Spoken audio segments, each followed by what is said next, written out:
बिस्मिल्लाहिर्रहमानिर्रहीम अस्सलाम वालेकुम। एक्सरसाइज 2.2 और क्वेश्चन नंबर आज 3 हमने सॉल्व करना है। क्वेश्चन नंबर 3 के अंदर वो कहता है find the values of x. X की कीमत हमने मालूम करनी है। तो देखिए क्वेश्चन नंबर 1 की तरफ चलते हैं। log x 64 is equal to 3 दिया हुआ है। यहाँ से हमने x की कीमत मालूम करनी है। तो कैसे करनी है, देखिए क्वेश्चन नंबर 2 के अंदर हमने जो हमारे पास क्वेश्चन था लोगरिथम फॉर्म वाला, उसको हमने चेंज किया था एक्सपोनेंट फॉर्म में। तो थोड़ा सा दोबारा मैं इसको रिकॉल करता हूँ। देखें ये हमारे पास एक फार्मूला होता है log bx is equal to y. अब ये जो b है इसको हम नाम देते हैं ये बेस है, और ये जो x होता है इसको नाम देते हैं रिजल्ट का, और ये जो y है इसको हम नाम देते हैं पावर का या फिर एक्सपोनेंट का। ये हमारे पास उस सूरत में होगा जब हमारे पास फंक्शन जो रकम है वो लॉग की फॉर्म में होगा। अच्छा, जब इसको हम लिखते हैं एक्सपोनेंट फॉर्म में तो फिर क्या करते हैं, ये जो b है ना बेस, ये तो इधर ही रहेगा, b जो है वो सेम रहेगा, और ये जो पावर थी ये जो एक्सपोनेंट था ये इधर आ जाएगा, b की पावर y बन जाएगा, और ये जो x था रिजल्ट ये इस तरफ चला जाएगा। इट्स मीन ये लोगरिथम फॉर्म थी, लॉग वाली फॉर्म थी, इसको हमने एक्सपोनेंट फॉर्म में चेंज किया। अच्छा, होता क्या है, बेस तो सेम रहेगा दोनों में, ये x और y एक दूसरे के साथ इंटरचेंज होते हैं। इसी तरह से हमने यहाँ पर करना है। सबसे पहले इसको आप चेंज करें पावर की फॉर्म में एक्सपोनेंट फॉर्म में, तो x सेम रहेगा क्योंकि x तो बेस है, सेम रहेगा। ये 3 जो है इधर आ जाएगा, पावर बन जाएगा, और ये क्या है जी 64 जो था वो इक्वल में चला जाएगा। अब हमने x निकालना है, ये है 64 की आप लोग यहाँ से फैक्टराइज कर लें, उसकी तज्जी कर लें, तो देखते हो हमारे पास 64 की तज्जी क्या आएगी।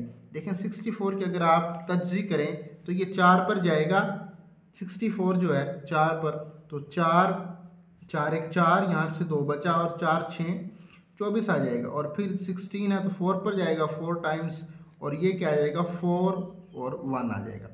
तो 1 2 और 3, तो x की पावर 3 इज इक्वल टू, ये 64 था, इस 64 को हम क्या लिख सकते हैं 1 2 और 3, 4 कितनी टाइम्स था 3 टाइम्स था। अच्छा, अब यहाँ से देखें ये भी है, ये x है और ये 4 है, दोनों के इक्वल में, दोनों के दरमियान इक्वल का साइन है, इसकी 3 पावर इसकी भी 3 पावर। ये एक रूल होता है आप लोगों ने याद रखना है, अगर बेस सेम है तो पावर भी सेम होंगी, अगर पावर सेम है तो बेस भी सेम हमने रखनी है। देखिए 3 से 3 बराबर है, तो इट्स मीन x बराबर किसके होगा 4 के। दोबारा सुनिएगा, x बराबर किसके आया 4 के। तो x जो इक्वल था वो किसके आया 4 के इक्वल आया जी।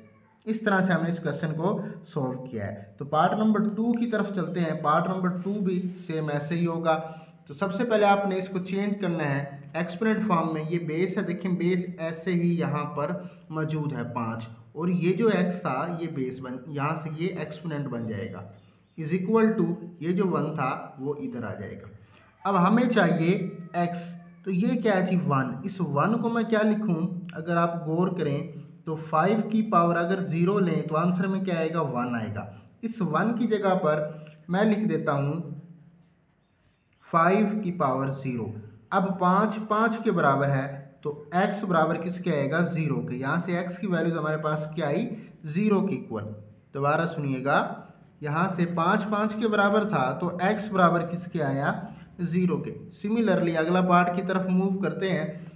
सबसे पहले आप लोगों ने एक्सपोनेंट फॉर्म में चेंज करना है। यहाँ से ये देखिए ये बेस थी, बेस तो सेम रहेगी x, और ये हमारे पास इधर 1 आ जाएगा और इज इक्वल टू 8 आएगा। अब हमने निकालना है x, कि x की पावर क्या है जी 1 है, और ये हमारे पास 8 है, तो हमें चाहिए x। ये देखें ये 8 है ना, इसके ऊपर कुछ नहीं तो 1 तो होगी ना पावर, तो इट्स मीन पावर पावर के बराबर है। देखें 1 के बराबर है, तो फिर बेस भी क्या होंगी आपस में बराबर होंगी। x इज इक्वल टू क्या आएगा 8 आएगा। ये एक फार्मूला होता है। देखें अगर आपके पास a है ना और उसकी पावर 5 है, दूसरी तरफ में भी a है और उसकी पावर 4 है, तो बेस दोनों सेम है, a बराबर है a के, तो पावर भी आपस में सेम हो जाएंगे। लेकिन यहाँ पर मैंने कांस्टेंट ही रखी है पावर, तो मतलब होता ये है कि पावर पावर के बराबर है तो बेस भी सेम हम कंसीडर कर सकते हैं। अगर बेस सेम है तो पावर अगर डिफरेंट है तो पावर भी आपस में क्या होंगी बराबर होंगी, लेकिन किस सूरत में, जब सेंटर में इक्वल का साइन होगा। क्वेश्चन नंबर 4 देखें। क्वेश्चन नंबर 4 दिया हुआ log 10x is equal to -3।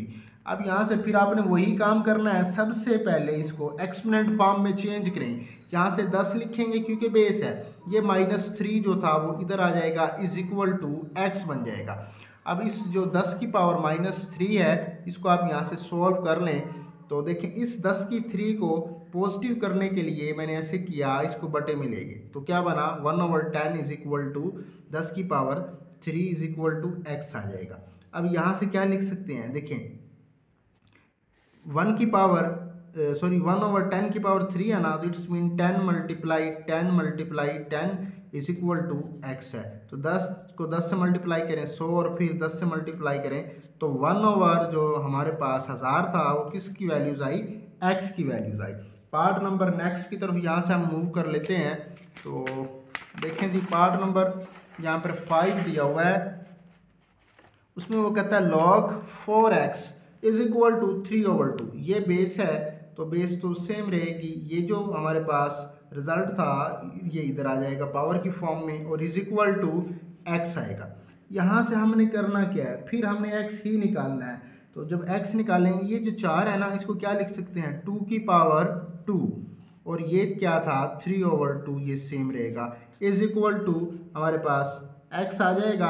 अब देखें 2 से 2 जो है वो कैंसिल हो जाएगा, 2 से 2 कैंसिल हो जाएगा तो हमारे पास ये बचेगा 2 की पावर 3 इज इक्वल टू क्या जाएगा x के, और 2 की ये हमारे पास बच गया 2 की पावर 3 और 2 की 3 का मतलब क्या है 2 multiply 2 is equal to x। तो 2 2 4 और 4 2 8, तो x का जो हमारे पास आंसर आया वो x इज इक्वल टू 8 आया। x इज इक्वल टू क्या है जी 8। सिमिलरली लास्ट पार्ट है इसी क्वेश्चन का, देख लें log 2 दिया हुआ है, ये बेस है आपकी, ये हमारे पास रिजल्ट होता है और ये एक्सपोनेंट होता है log की फॉर्म में, तो 2 ऐसे ही लिखेंगे, ये x हमारे पास इधर आ जाएगा और 1 0 2 और 4। अच्छा अब ये जो 1 0 2 4 है ना इसको आप लोग फैक्टराइज कर लें, रिड्यूस कर लें। इसको क्या करेंगे जी, यहाँ से इसको हम फैक्टराइज कर लेते हैं, रिड्यूस करेंगे तो देखें 2 पर जाएगा, जब इसको हम रिड्यूस करेंगे तो ये हमारे पास ऐसे चलता जाएगा, 2 5 10 और 2 1 2 2 2 4, फिर 2 पे करें 2 2 4 और यहाँ से 1 बचा 2 5 10 और फिर 2 6 12, फिर 2 पे करें तो ये हमारे पास 2 1 2 2 2 4 और 2 8 16 आ जाएगा, 128 आ जाएगा। तो आगे मज़ीद इसको कर लें 2 6 12 और 2 4 8 आ जाएगा और फिर 2 पर जाएगा 2 3 6 और 2 2 4 आ जाएगा और 2 16 32 आ जाएगा और 2 जो था वो हमारे पास मज़ीद 8 पर चला जाएगा और 2 4 8 आ जाएगा, 2 2 4 आ जाएगा और यहाँ से मज़ीद आप इसको देखते जाएँ 2 1 2। अगर आप गौर करें तो 1 2 3 4 5 6 7 8 9 और ऊपर वाला जो हमारे पास था ये वाला 10। इस तरह से जो हमारे पास जो 2 था ना वो 10 टाइम्स है, तो इसको मैं यूँ लिख सकता हूँ 2 की पावर 10। ये जो हमने रिडक्शन की है ये वाली सारी, ये क्या है जी 1024 की फैक्टराइजेशन तज्जी है, तो इसको क्या लिख सकता हूँ 2 की पावर 10। अब बोथ साइड पर देखें 2 2 के इक्वल है तो इट्स मीन पावर की इक्वल होगी तो x इज इक्वल टू 10 आएगा। दोबारा सुनिएगा, जब दो रकमों के दरमियान इक्वल का साइन हो, अगर बेस सेम है तो हम पावर को सेम कंसीडर करते हैं, अगर पावर सेम है तो फिर बेस को भी हम सेम